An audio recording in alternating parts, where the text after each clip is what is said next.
ज्वारी जी आहे, जी आपण ज्वारीची लापशी ती पाण्यात भिजवून घेतली होती आणि तुपावरती त्याला परतून घेतलेलं आहे। आणि आता हे दूध उकळलेलं आहे, हे थोडंसं टाकायचं आहे आपण आपल्याला याच्यामध्ये। त्याचबरोबर याच्यात जाणार आहे थोडी साखर,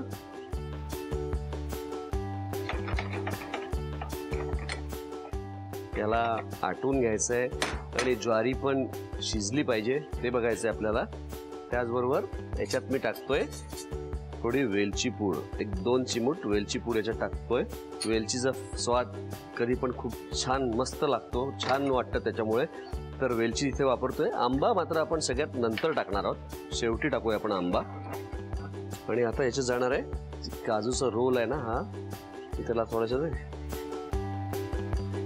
कुस्करून टाकूया आपण 2 रोल, म्हणजे त्याला एक रिचनेस येईल छान।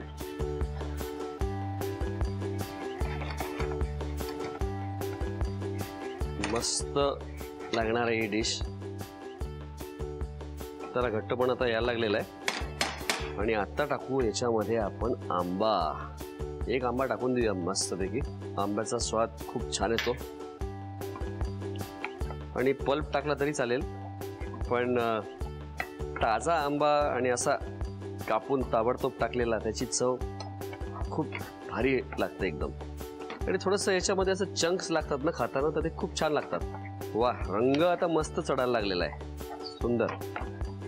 वाह, बस आता मी गॅस बंद करणार आहे आणि याला थोडंसं किंचित थंड झाल्यानंतर याला आपल्याला सर्व करायचं आहे आणि बोलमध्ये काढून घ्यायचं आहे। 2 प्रकारे तुम्ही सर्व करू शकता, एक तर याला थोडं पूर्ण थंड करून घ्या आणि थंड झाल्यानंतर तुम्ही एखादा मोल्डमध्ये टाकून नंतर त्याला उलटं करून तसं सर्व करू शकता, किंवा थोडंसं नॉर्मली आपण जसं शिरा करतो किंवा लापशी करतो तर थोडंसं थंड झालं की आपण याला बोलमध्ये तसंही म्हणजे वॉर्म असताना पण याला सर्व करू शकतो आपण।